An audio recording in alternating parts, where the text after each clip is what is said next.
This week on Art of the Air, we feature an Off-Broadway playwright, Tash, discussing his new musical, Night Tide, coming to Towle Theatre. Next, we feature a new country music sensation consisting of identical red-headed triplets, Taylor Red, appearing September 15th in Munster. Our spotlight is on LaPorte County Symphony's Tim King discussing the Hoosier Star on September 11th.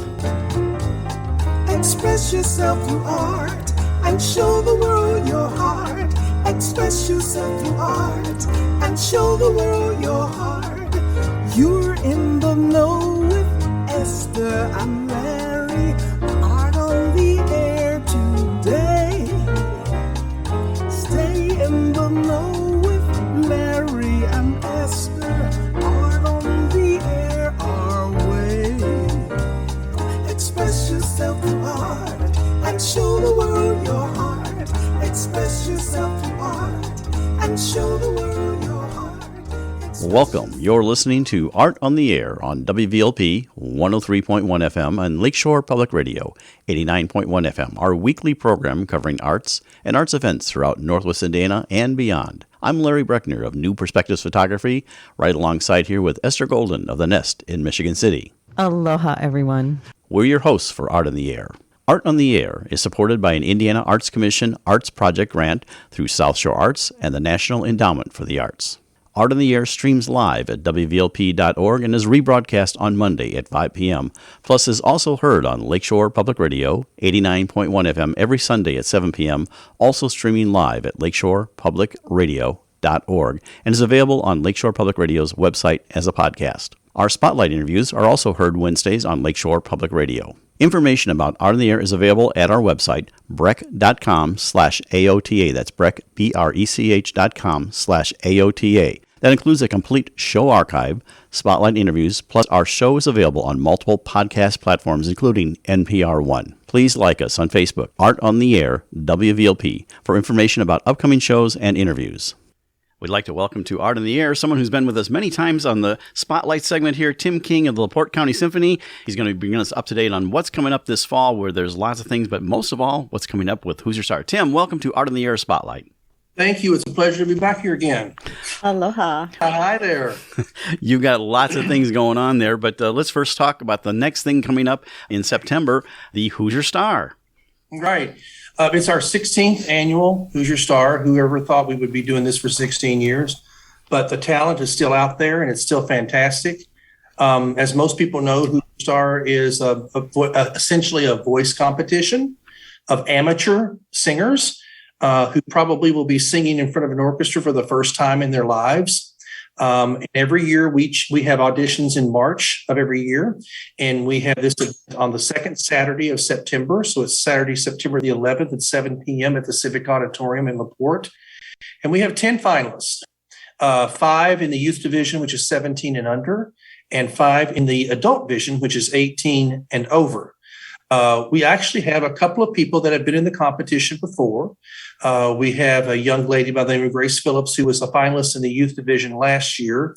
And one of our past youth winners from South Bend is actually an adult now. So she's going to be trying out the adult portion of it. This is the first time we've had a youth winner actually coming into the adult. But we've already had a couple of rehearsals with a small combo with all of these finalists. Their songs have been chosen. We've been rehearsing with them. And starting next week, Alistair Willis, who is the music director of the South Bend Symphony, is guest conducting with us again. Mm-hmm. And he's going to come over and lead the orchestra. And we'll be rehearsing with each of these 10 finalists and the songs that we've chosen for them. I'm really, really happy with the quality that we have this year. We had 21 communities that were represented in the auditions. We have 6 communities that are represented in the finals. And as far away as New Albany, Indiana, which is 5 hours away from here. So we really are getting the name out there across the state of Indiana, and I'm really glad to see that. Tim? Yes. Tim, is this the first year there hasn't been a male adults competing? That is correct. We are female heavy this year. That is Joseph Giuliani. Some people might remember the Giuliani family. Some really tremendous singers. Joseph and his sister Afia are youth finalists again this year. This is Joseph's third time being a finalist. He started out as a boy soprano And then voice started changing. We had the second time he was a finalist, we had a little issue because we thought his voice was going to change between the auditions and we kind of had to keep him a voice soprano there for a while, but the voice has turned into this magnificent baritone voice. In fact, the youth finalists this year are just I couldn't ask for any better for that. So they're going to be performing, and we are going to have a live event. We are going to ask people to mask up as they come into the Civic Auditorium. We are still selling tables for $750 for a table of 10, but balcony tickets are only $15 for adults and $5 for ages 12 and under. And they can get those tickets on our website. It's lcso.net. And so they can go to the Hoosier Star tab, and right there, the ticket availability to purchase tickets online will show up right there. They can also get tickets the night of the event if they wish to do that. This year, we're adding a pay-per-view option. As you guys know, last year, that's the only thing we could do was do a live stream because we couldn't even put the orchestra together because of the pandemic. Fortunately, we're able to put the orchestra together this year, masked up, of course, but playing. But for those people who cannot make it, they can still enjoy Hoosier Star and just access the pay-per-view option. That's $15 as well. So anyone that accesses the pay-per-view option will have the ability to vote online. And that's excellent. Doing that's a little different this year is our voting is going to be electronic this year. We used to have these great big boxes with 5 different slots in them, and you put this little chit of paper, in every slot. Well, finally come dragging into the 21st century, and we're going to be using smartphones now to do that. So we do encourage everybody to bring their smartphone to the concert as long as they keep it on silent for us. And we still know that there's going to be some people that don't have that capability. So we are going to have paper ballots for those people, and they're just going to need to give them to designated people who will then in turn put them into the phones. And so hopefully that process will go a lot quicker this year because that really kind of caused some drag time before. But we're excited about it. I was excited when I read about your judges because I was very honored to be in the audience when James Neary, I think it was in 2016, won the adult, and to see him as a judge, it's sort of like full circle. And what a great guy. He's performing full time. He's just a tremendous guy. We've got Greta Friedman, and then of course Lou Volker, who's the lead singer with Cripple Creek, who's very popular around here. So yes, you're right. Thrilled with our judges this year too. Okay, well that's Tim King from the LaPorte County Symphony, and that's going to be Hoosier Star, September 11th, 7 p.m. at the Civic Auditorium. Tim, thank you for coming on Art of the Air Spotlight. You're welcome. Thank you. Thank you. You're listening to Art on the Air, WVLP 103.1 FM, and on Lakeshore Public Radio 89.1 FM. Next, we'd like to welcome to Art in the Air. He has great off-Broadway writing credits, including The Accomplice, The Village, and several critically acclaimed interactive theatrical experiences produced by Neil Patrick Harris. But his newest musical, Night Tide, is coming to the Towle Theatre, and that's going to be opening very soon. It's a world premiere musical that he wrote the book and lyrics for September 17 through 19, 24 through 26, and the 30th, October 1 through 3. And so you can find out information at the Towle Theatre or nighttidethemusical.com. Please welcome to Art in the Air, Taylor Tash. Hello, thank you so much for having me. Welcome. So Taylor, our audiences always like to hear a little bit about our artistic people, their background. So tell us a little about yours, how you got from where you were to where you are now, where you grew up and everything else. Well, I was raised in Las Vegas, Nevada, so I definitely was exposed to the performing arts, just kind of art and media in general from a very early age. My father worked as a stage technician on Broadway back in the early 80s. So he was always really adamant about exposing me to theater at a really early age. He tried to expose me to pretty much everything, but theater is really kind of what I have the most memories from. My dad loves to tell this story so actually the first show that he ever took me to was Jesus Christ Superstar when I was 4 years old. And I didn't really get it. Like, I just assumed that back in Jesus' time, everybody sang everything. Like, I didn't understand the concept of a rock opera, but I thought it was really awesome. And I was like, oh, I wish I would have lived back then. That seems really cool to be able to, like, sing everything all the time.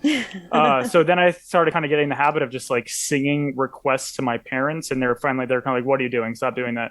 But the story that my dad loves to tell is they took me to see Les Miserables, I think when I was like 7 or 8. And my dad always tells a story that about 15 minutes towards the end, I said to him, I was like, Daddy, now that everybody's dead, is it over yet?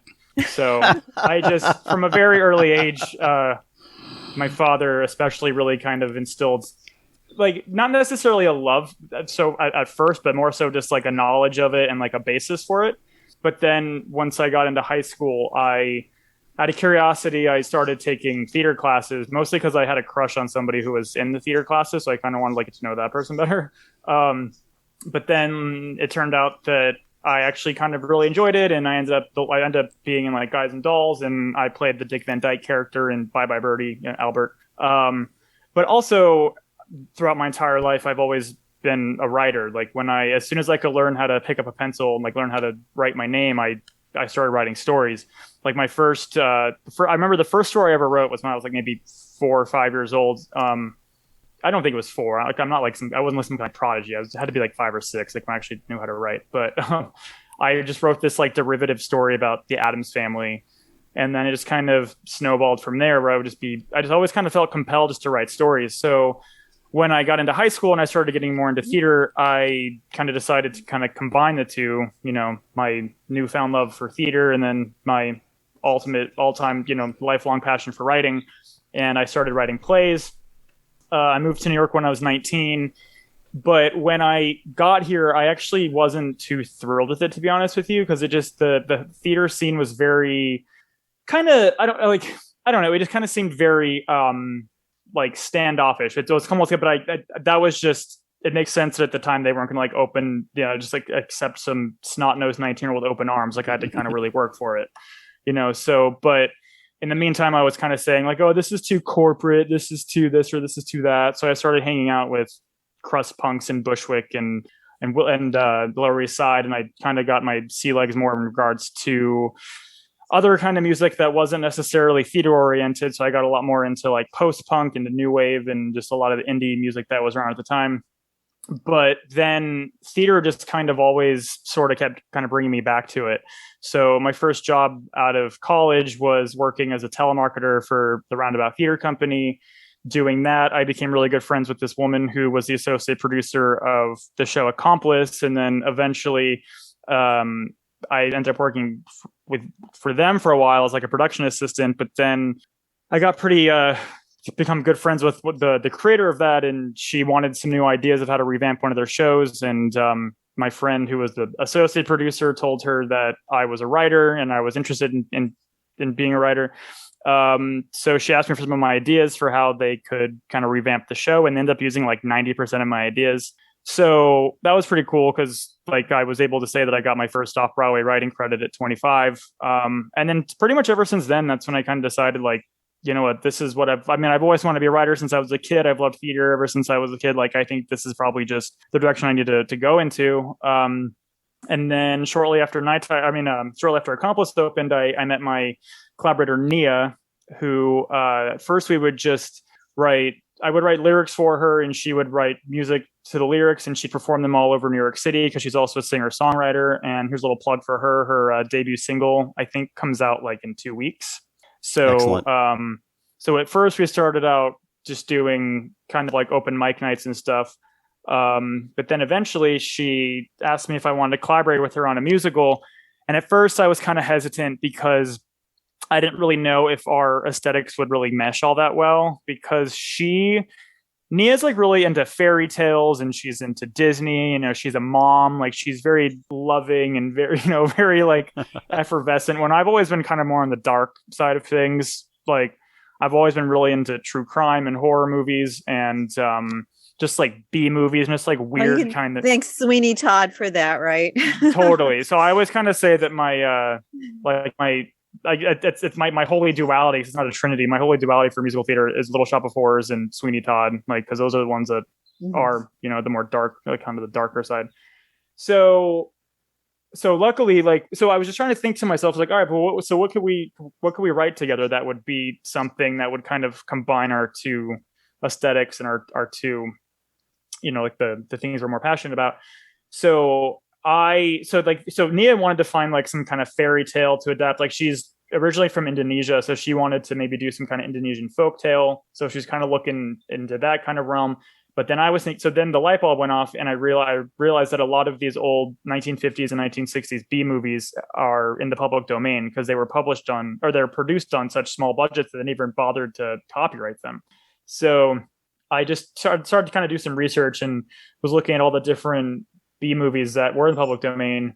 And then Night Tide immediately stood out to me because I just thought the title was really poetic. So, because on this list of all these other public domain B movies, they all have names like, Attack of the Cockroach Monster. They all seem like, really cheesy or just not all like something that wouldn't really lend itself well to theater. So on a whim, I watched Night Tide, and within like 15 minutes, I was like, oh my God, this is perfect for both of us because, it has that whole like fairy tale element that Mia really loves. It's about, mermaids, and it's about the beach, and, there's a love story involved. But then it also has that dark edge that I really look for because the mermaid might be killing people, or, like it's like, and it's got that kind of kitschy B movie kind of vibe to it. So we just kind of really hit the ground running with it. So we started writing it in January of 2015. By February of 2016, we were already doing the first stage reading of it. And then by summer of 2017, it was already on an off-Broadway stage at the New York Musical Festival. So it was kind of this whirlwind experience that I couldn't be more grateful for. And now with great reviews. Right. Great. Yeah. Reviews. I mean, we did get some pretty good reviews. And we also did get some not so great reviews, but I actually really appreciated the not so great reviews because those were the ones that, I kind of live by this saying that if you want to make something smooth, you got to rub it with sandpaper instead of velvet.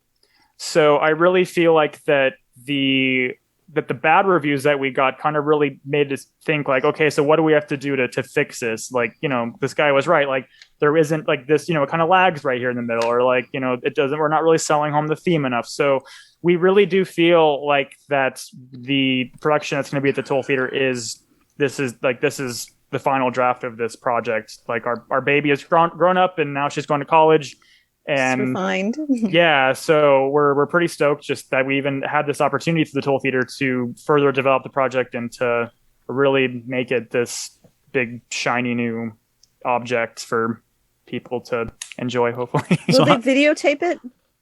The Towle production? Yes. I don't know, actually. I was actually going to reach out to Kevin about that this week because unfortunately Nia is back in Jakarta and she's unable to come out for it because of all the COVID restrictions, because the Delta variant's unfortunately like really kind of striking Indonesia right now. So she isn't going to be able to get a chance to come. So I'm hoping that we can get a recording of it to send to her, at least get a recording of a couple of the numbers. I think the Towle did some sort of pay-per-view during the height of the pandemic. Yeah. So that would be just a wonderful thing to offer. Yeah, I'm going to reach out to them this week and find out more about that. Because I know that when they did their production of Daddy Longlegs back in the winter, that was all via Zoom. It turned out, I guess they had like a really great turnout for that. So, how'd you hook up with the Towle? So it was actually kind of completely out of the blue, to be honest with you. They sent us an email to our website in, I want to say April or May of 2019. And they just said that they're a theater company that specializes in doing the regional theater debuts of new works. And they asked us to see our script and to hear our demos, and we sent them to them. And a couple months later, they were like, all right, we love this. We're producing this. And it was supposed to happen last July, but then obviously COVID happened. So they pushed it back to this upcoming September. And it's been really great. I mean, I've been in close contact with Kevin a lot, and he's been awesome.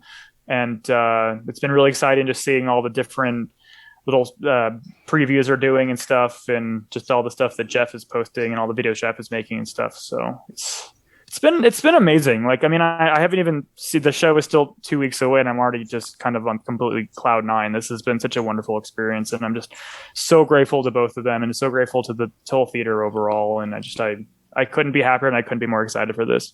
How was you as a book writing the book for a show, when someone's directing your show and they're taking it some way? How's your reaction to that? Like, well, I don't really think that's the right direction. Or do you feel that way? Do you think that opens new possibilities? Well, one of my favorite parts about creating for theater is the collaborative aspect of it. And I really learned early on that one of the most important parts of playwriting, or just kind of creating theater in general, is to kill your darlings. So, I mean, I can be a little bit stubborn about it sometimes. Like, for example, one of my favorite songs in Night Tide was cut early on in the development process because, you know, the music director and the director of the Nymph production just realized that it wasn't really working, and it didn't really work with the transitions and stuff. So they said, this has got to go. And as much as it hurt me to get rid of that song, I was kind of like, you know what, they're right. Like, you just got to do what's best for the project and what's best for the story.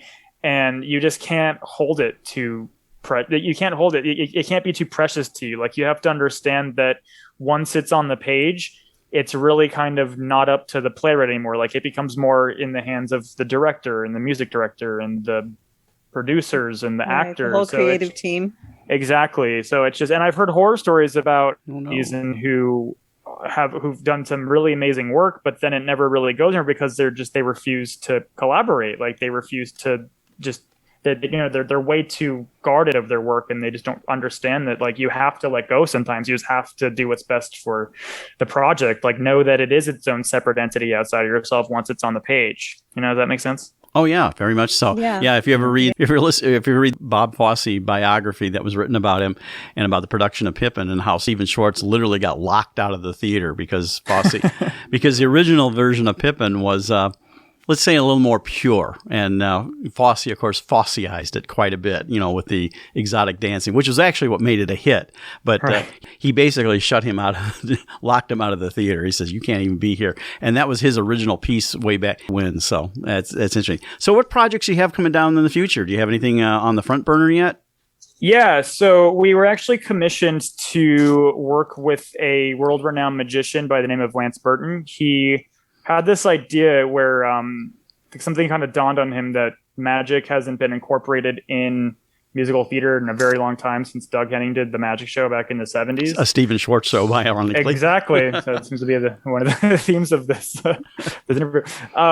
So he got in touch with us, and so for the last couple, so we started talking actually shortly after the Towle got in touch with us. Lance Burton got in touch with us and just said that he wants to start developing something. So we've been developing something with him for the last 2 years that we are kind of almost done with. We're probably about like 2/3 the way done with that project. Actually, one of the first projects that Nia and I first started working on together is we're finally putting the finishing touches on that. That one's based on a true crime story that happened back in the early 90s. So that's one where, I mean, that's like Nia kind of, like, the magic show project is way up Nia's alley because it's got some, like, you know, kind of inspirational fantasy elements. So she's kind of, because we're working on such an inspirational kind of more, you know, family friendly project, she's indulging me by doing something super dark based on a true crime story. So we're keeping that going with finding ways of kind of balancing out both of our, you know, like her light and my dark. So. So as a book writer, have you done straight plays also, or do you prefer working in musicals? So I've written a couple of straight plays, but they haven't been produced or really seen anywhere. One thing that I would love to go back into doing eventually is interactive and immersive theater, because that's, you know, my first show that got produced, Accomplice. That's sort of like a mixture between improv theater and a scavenger hunt, where the audience goes around to different locations around the West Village, trying to find this woman who's been kidnapped. And along the way, there's actors, and they don't know who is part of it and who isn't. So like any bystander on the street or like any pedestrian could be in on the act. So I would really love to eventually get back into doing that kind of stuff. Like one project Nia and I have maybe about like 5 or 6 projects like in different stages of development right now. But one of the projects that we're going to start working on maybe around like next year, I would love to one day do a production of that in like a dead mall, like a mall that was built like in the 80s or early 90s that's now kind of, oh my gosh, we have one right here in Michigan City, Marquette Mall. Perfect. Yeah. Perfect. So we will maybe one day we will be mounting a production there. Like I just want to do more stuff that is kind of more site specific or more immersive, more interactive, because I do think that outside of musical theater, I think that might be some like another place where my true passion might really lie as well. Like I definitely want to get more into that eventually. So yeah. So COVID's been you talked a little bit about how that shut down productions for a while, but how's that affected you personally? I have been doing pretty good, to be honest with you, because I've never stopped working, which is amazing because my 9-to-5er, I work as a counselor at a program for homeless LGBT youth. So I'm considered an essential worker. So that was kind of like my real lifeline the past year and a half of just being able to show up to work every day and, be there for my residents and kind of still be the strong, responsible adult. So it just, what I was grateful for about that was the fact that I was able to have something to really focus on. And also my projects kind of really got me through it as well. Like I was actually throughout COVID, I was able to really dive into one of my dream projects that Nia and I have been working on.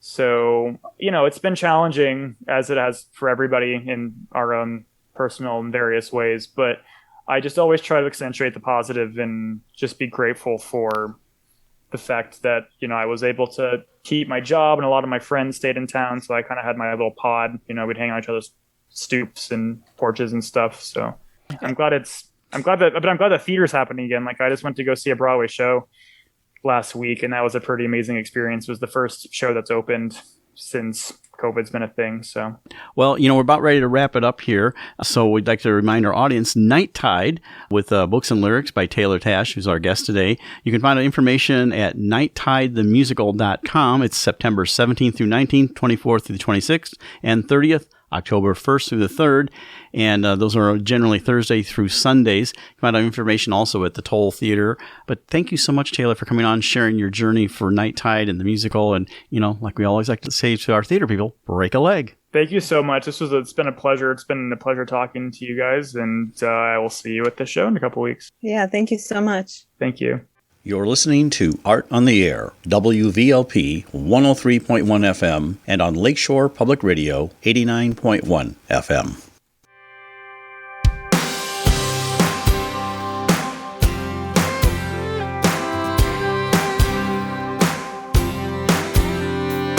Dolly's still the queen, so I crank her up on blast. Got a porch swing, don't need a yoga mat. I trade some Jimmy Chills for my toes in the grass. I'm bringing country back. I'd like to welcome to Art in the Air, formerly known as the Red Roots. This is a country music of 3 redhead identical triplet sister trio who are originally from Wade, Mississippi. They started making music in 2010 with their first studio album. They've been moving on since, and now they're getting some real play on TikTok. I guess they have like about 9 million things there. So they've changed the group to Taylor Red, and we'd like to welcome to Art in the Air Nika Taylor, Natalie Taylor, and Nicole Taylor. Welcome to Art on the Air. Thank you for having us. Yes, thank you. Welcome. Well, we usually like to find out a little bit about our guests. So tell us a little bit about yourselves. Obviously, growing up together, that you might have some overlap in the story. But tell us about your journey from where you are to where you are now. So how you grew up, if you went to schools, college, things like that. Yeah, we grew up around Wade, Mississippi area, and we started playing instruments at a young age. Around probably, we loved music. I think at 5 years old when we started loving music. And my mom, she just has such a love for music like nobody had ever seen, especially like instrumentation. She loves when like musicians, like some of her favorite groups played instruments and stuff like that. So we would jam out like I remember jumping on her bed, jamming out to music together. Just literally like acting out music videos, like even when we were 5. And I remember Nicole going, I want to play the drums one day. And then I know my friend started playing piano, and I think that made me want to play piano when I was like around 7. And then Micah started the guitar, I think around 5. And her and my brother did like a duel. He played the guitar too. So like they did a duel, and she won the duel. It was a Yankee Doodle. A Yankee Doodle. So. Did you have instruments around the house, or when you expressed the wanting to play drums, did you get a drum set then, or? It took 5 years because, I asked my mom at 5 years old if I could play the drums, and I was inspired by Shania Twain's drummer. He wore like these ski goggles when he played the drums, and I was just like, that looked like a fun job. Like I want to do that, and I want to wear crazy like ski goggles. But she doesn't, even though I don't do that. Anyways, I was 5 years old. And then so my mom, being in the South, a lot of girls didn't play the drums. So my mom was like, normally girls don't play drums, at least where we're from. And obviously she was a big fan of the Mandrell sisters. So I had to kind of show her that down the road. Like, yeah, I don't know why she. I don't know why she said it, because she was like a big into like mandrels and all that. But anyways, long story short, around 5 years old, I got to 10 years old. 10 years old. 5 years later, she finally was the one, taking me to drum lessons. So I picked up the drums. But before that, you were being on pots and pans. I think she just was making sure we were serious, because my brother, he picked up the guitar and he wasn't serious. He just just banged on it and stuff. So I think she was just wondering how serious we were. And drums is a big commitment. Yeah. When somebody says, I want to play drums, that's a big commitment. And I have to so loud. We had a kind of like a small house with so my drum set was an acoustic drum set, and I would practice for like 5 hours a day. So practice, and my parents are literally the best and the most encouraging. Yeah. So I mean, they listened to probably hundreds of hours of really loud, banging, crappy drumming. Yeah. So and anyway, so I guess around 13 or 14. Around 11, we started our band. I was on the drums, Natalie was on the piano, and Mike was on the guitar. And I guess around playing the songs together. Yeah, playing a song together, because my mom was like, well, we didn't really plan to be in a band. My mom was just like, you play the drums, you play the piano, and you play the guitar. So why don't y'all just make a song and put it together? It wasn't anything like, we just started doing that, and then people in the community started supporting us. And my parents said, if you get 3 gigs in a month, we'll get you a trailer where you don't have to like throw the instruments in the back of the truck. It's kind of we throw like keyboards, drums, all in the back of like a pickup truck type thing. So so they were super supportive. And super supportive. Like, they were the ones carrying our instruments and taking us to lessons. And like from then on, just like not even nothing. And they ran their own small business. So I honestly don't know how they did it. And had triplets and a son as well. 4 kids and a small business. And taking us to music lessons. If we were playing that month, they said that if you get 3 or 4 gigs a month, I can't remember what it was, we'll get you a trailer. Like that month, we got that amount of gigs. So like around 12 years old, we were traveling around with like a trailer and playing gigs and stuff. And so 13, we picked up the more grassy instruments. We were inspired by the Chicks. It was the banjo, the fiddle, the mandolin. And so at the time, at the gigs we were playing, we'd play like half country. So it's more bluegrass probably at the time, and then half like more like rockier stuff. I don't know what pop rock. Yeah, pop rock or something. So it was like half our audience didn't like this half, and the other half like the other half. So it was so funny. I don't even want to know what was going on there, but it was really fun, and I think it allowed us to like figure out what we wanted to do, because if you can do some different things, you can kind of like experiment. And so it's kind of like merged into what we are today. It's more of like a pop country vibe and everything. So Nicole plays the banjo, but she's like a drummer at heart with that banjo. She's like rocking. Well, a banjo is a drum essentially with strings on it. So it actually originated it has a lot of drum and rhythmic roots, and the way you play is very rhythmic. But I know by the time we were 16, like our community was really supportive of us in general, like playing music and stuff. And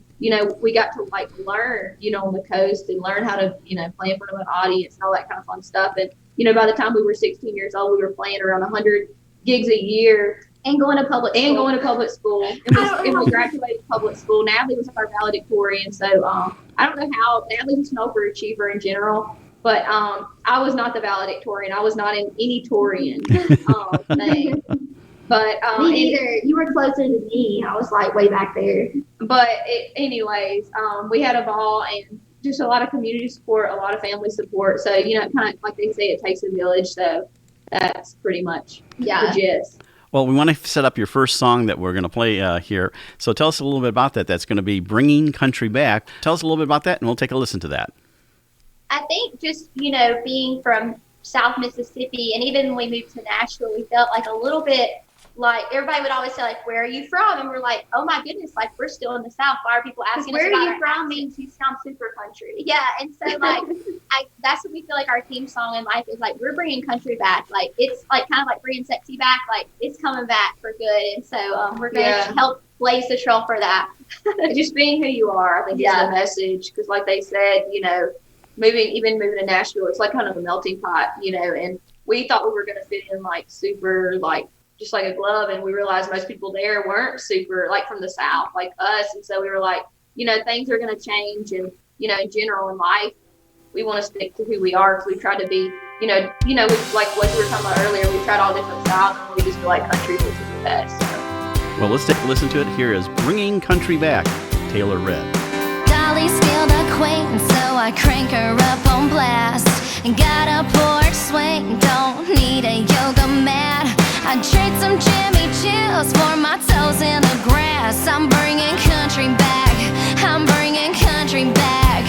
Like a boy tough enough to shake my daddy's hand, as rough around the edges as he is a gentleman who drives a dirty diesel 814 Cadillacs. I'm bringing country back, I'm bringing country back. I'm bringing on back, like a back porch back home. I'm bringing on back to my backwoods backbone. I'll get you trading your slacks for old blue jeans. Should be bending your words like guitar strings, saying hey there, howdy, hey y'all, and yeehaw. I'm bringing country back, yeah. I'm bringing country back, yeah. I get my therapy from a Sunday morning pew. Don't go by horoscopes, I go by mama's truth. I'm living in the now from what's been passed down from the past. I'm bringing country back, I'm bringing country back. I bring it on back, like a back porch back home. I bring it on back to my backwoods backbone. I'll get you trading your slacks for old blue jeans. Should be bending your words like guitar strings, saying hey there, howdy, hey y'all, and yeehaw. I'm bringing country back, yeah. I'm bringing country back, yeah.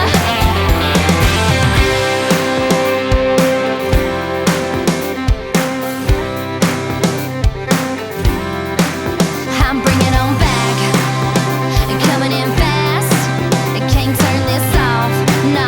I'm bringing on, I'm bringing on, I'm bringing on back, like a back porch back home. I'm bringing on back to my backwoods backbone. Trading your slacks for old blue jeans. Should be bending your words like guitar strings, saying hey there, howdy, hey y'all, and yeehaw. I'm bringing country back, yeah. I'm bringing country back, yeah. And that was Taylor Red, Bringing Country Back. A lot of fun, and actually kind of a mission statement there for your group. That's true. So I'm curious about your writing process. How does it work between the three of you? I'm sure it varies just like anything, but what's your process generally? I would say our first process, usually we find like a hook or some kind of concept we want to write about that we're all three excited about, which sometimes that takes a lot. Just if we all three like it, we think it's gonna do okay. We're gonna like this song. So that's a lot to get 2 out of 3 to like something. But once we like our hook, we usually either, if we can think of like a melody, which I mostly do like the melody parts, they contribute to that as well. But I usually start the melody and then they throw down a bunch of lines. They're the lyric people for the most part. And we kind of build from there. So it's kind of nice to have people throwing out lyrics and then I can try to put a melody to it and then see how we feel about the song. But we do like writing to like a drum beat too. Like it usually pops in like some kind of like loop or something.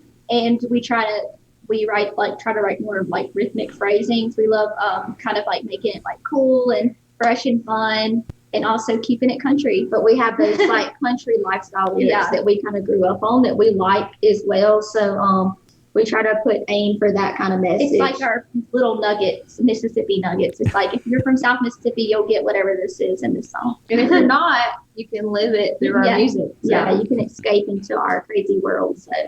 So with your tour schedule and opening for people, do you find mentors along the way? Have they who's been your guides and who have inspired you and to, because you want to keep moving forward and learning.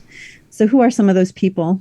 I would say my mentor is definitely, I know this is crazy to say, but my parents, even though they're not traveling musicians, they're small business owners and they work really, really hard because I know that we played around 1,000 shows in our career and we've only canceled one show because we were like broke down on the side of the road, and just the work ethic that they instilled into us is really hard to keep up with. I'll never understand how they survived and been such great people in the process of traveling. Even when we were younger, they traveled with us and stuff like that. And they were always like, keep your word, treat people good, be gracious to people that are hosting you, be thankful for what you have and work really, really hard and it's going to pay off. So we never take that for granted. Beautiful. So you talked a little bit about earlier in the connection to and I call it the earlier Dixie Chicks. So is that kind of also an inspiration or a kind of a collective there? I remember when I was working actually at the other theater in Munster, we had the earlier Dixie Chicks before Natalie Main. So their sound was somewhat different back then.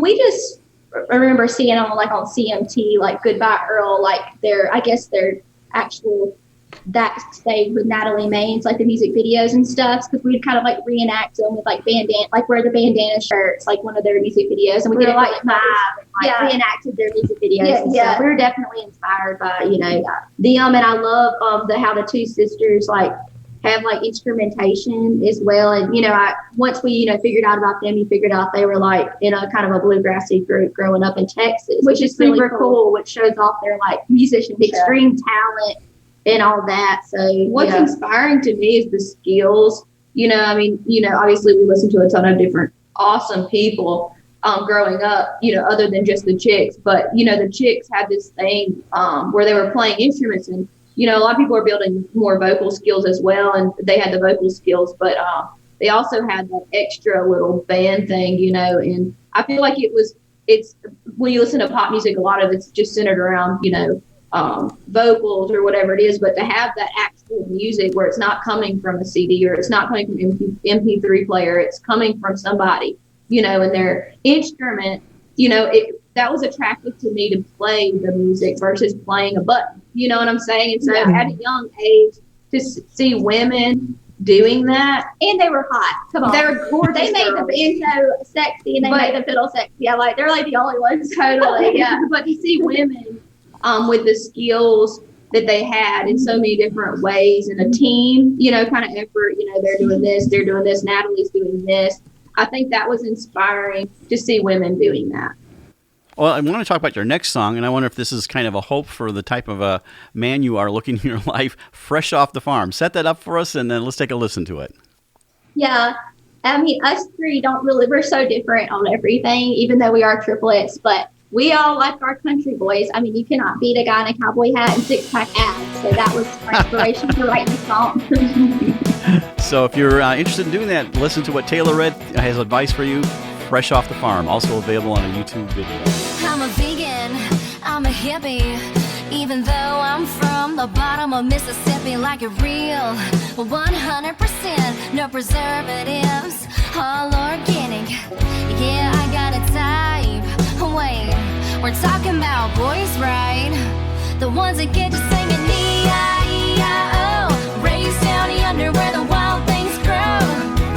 Homegrown, down to earth, looks good in jeans and a Hanes t-shirt. Ain't been city-fied, tainted from the outside, FFA certified, no I can't lie. When it comes to my heart, I'm like a fresh off the farm. Fresh off the farm.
Okay, that's your advice. Taylor Red, fresh off the farm if you're looking for that special country boy there. So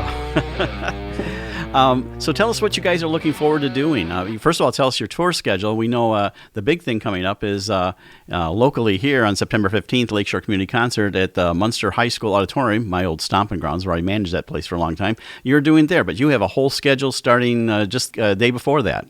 You're listening to Art on the Air, WVLP 103.1 FM, and on Lakeshore Public Radio 89.1 FM. Totally. We're so excited. Yeah, we got a lot of dates coming in for the spring, for the fall and then next spring.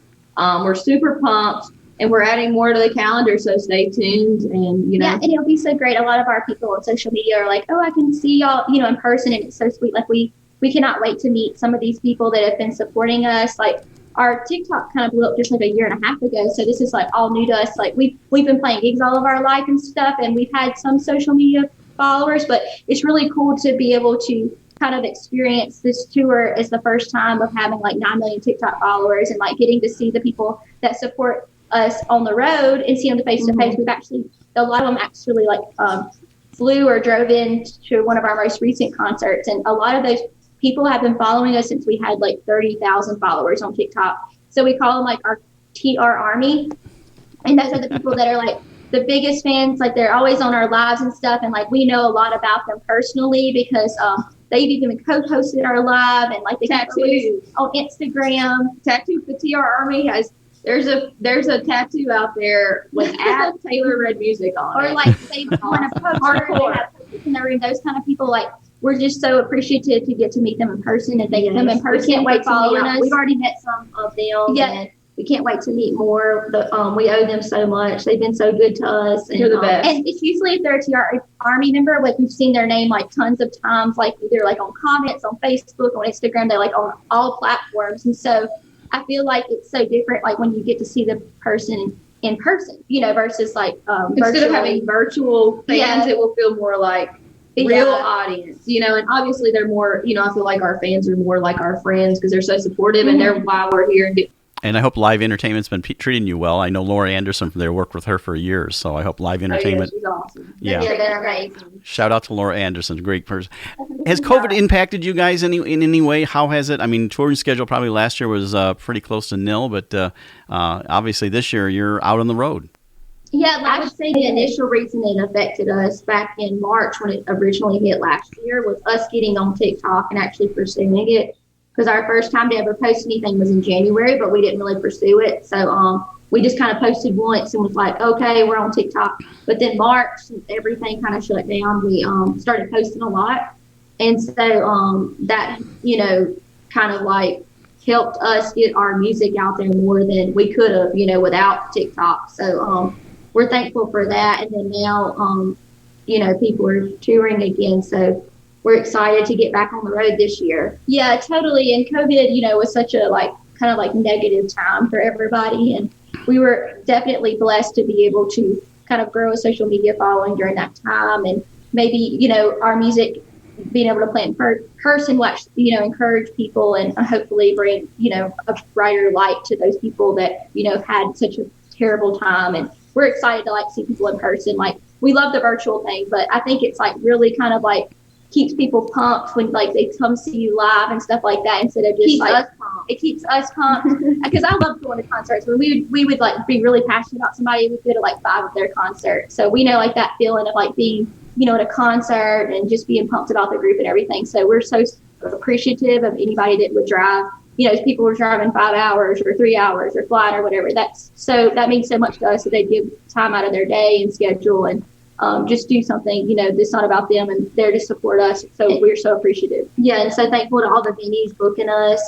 We're so pumped about that. And so they were so gracious to us. And we thank y'all so much for doing this interview and hosting. You were saying that you've actually hosted, been a part of, booking groups and stuff like that. So we appreciate people like you, letting us come to y'all's place. So, and I want to encourage to build these connections, I feel like with the pandemic, one thing it feels like it's stolen from a lot of people was these personal connections. And I feel like the concerts are bringing that back, these personal connections and us being able to connect with people and other people being able to connect with us and all that, you know what I'm saying? I think that just the isolation and stuff is so hard, you know, for a lot of people. Real quick, with a tour schedule like you guys have, do you have time for a personal life? You're looking for that country boy? I guess we could make more time, definitely between social media. I feel like we have like 3 jobs, like full-time jobs, but I'm not complaining. We're so grateful, but trying to keep your music up, writing, social media. We're bad girlfriends. Yeah, we're the worst girlfriends ever. So they have to be like they have to like have really low standards for girlfriends, I guess, maybe. I guess I'll speak for myself. And I'm sure there's so many great, perfect guys out there. We're just looking, I guess, trying to find that one for us. You know, and we're willing to make time. Yeah, for one for each of us. Nobody took it like that. That's weird. But the guy, you know, he's worth, I guess, slowing down your schedule for. So I'm sure he's out there somewhere. Yeah. He's tough. Y'all may not be looking, but I got my eye out for him. Yeah, he's got to be super tough because he's got to, you know, be grilled by 2 other people. So. You sing that fresh off of the farm in your concerts, and that will be that. Well, we'd like to thank you for coming on there. That's Taylor Red from Wade, Mississippi originally, now currently I think in Tennessee, Nashville actually. The red-haired triplets sisters. They've been performing for over 10 years actually professionally, and even prior to that. Nika, Natalie, and Nicole bring up the whole thing. And we're going to listen to this one last song here before we sign off, and tell us a little bit about Country Money. Country Money is our latest single. And we're so excited. This one got picked up on some major Spotify playlists, country playlists, Wild Country. I think it's like New Music Nashville, stuff like People that. Magazine. People Magazine like, featured it for how it kind of like united, I guess, with our TikTok following and it blowing up on Spotify as well. So we're super blessed. I think it has like a super positive message, like, you know, be grateful for the simple things. You know, a lot of people, you know, they may not have much, but they're rich and maybe they don't even know it, you know. Well, we're going to take a listen to that. By the way, you can find TaylorRedMusic.com online. They're on Spotify, Instagram, and check out some of their videos of all the other covers they do. It's a great thing. Thank you for being on there, and here is our final song with them, Country Money. Thank you. Let's go.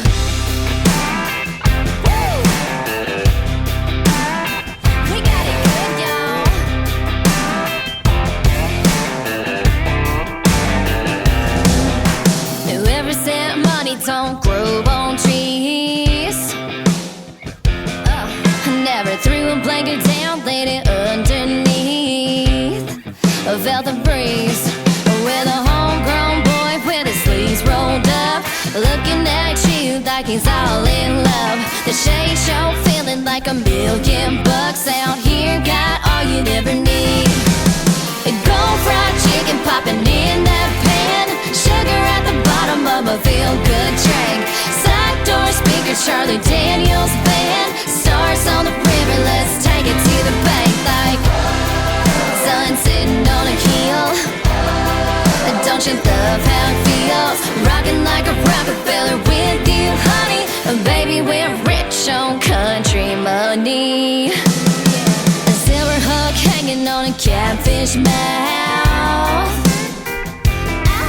Boy, I'm wrapped around your finger like a wrap around a porch when it's pouring and we're back porching. Windmills spinning like the wheel of fortune. Gold fried chicken popping in that pan, sugar at the bottom of a feel-good drink. Side door speaker, Charlie Daniels band, stars on the river, let's take it to the bank. Like sun sitting on a hill, don't you love how it feels? Rocking like a Rockefeller with you, honey. Baby, we're rich on country money.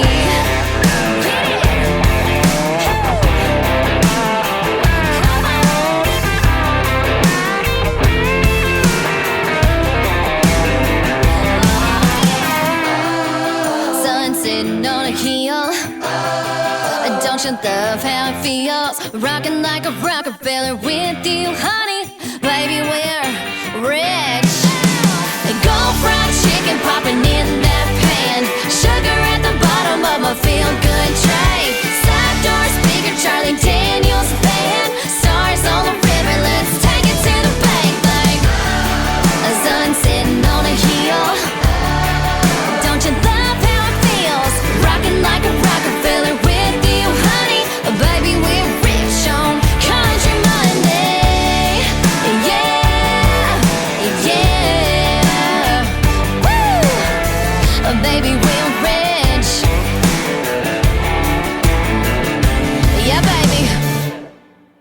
You've been listening to Art in the Air, and we'd like to thank our guests this week on WVLP 103.1 FM and Lakeshore Public Radio 89.1 FM, our weekly program covering arts and arts events throughout Northwest Indiana and beyond. Art in the Air is heard every Friday at 11 a.m. and rebroadcast Monday at 5 p.m. on WVLP.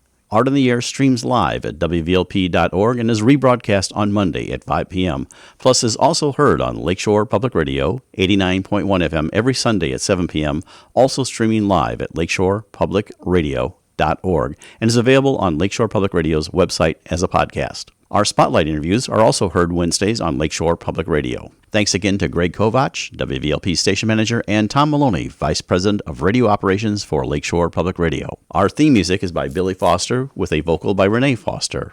Art in the Air is supported by an Indiana Arts Commission Arts Project Grant and the National Endowment for the Arts. Underwriters for Art in the Air, Walt Breidinger of Paragon Investments and Mary Levan, Arts Patron. Art in the Air is always looking for financial support. We'd like to thank our current supporters. If you're looking to support Art in the Air, Esther and I especially would invite you to become an underwriter of this program in particular.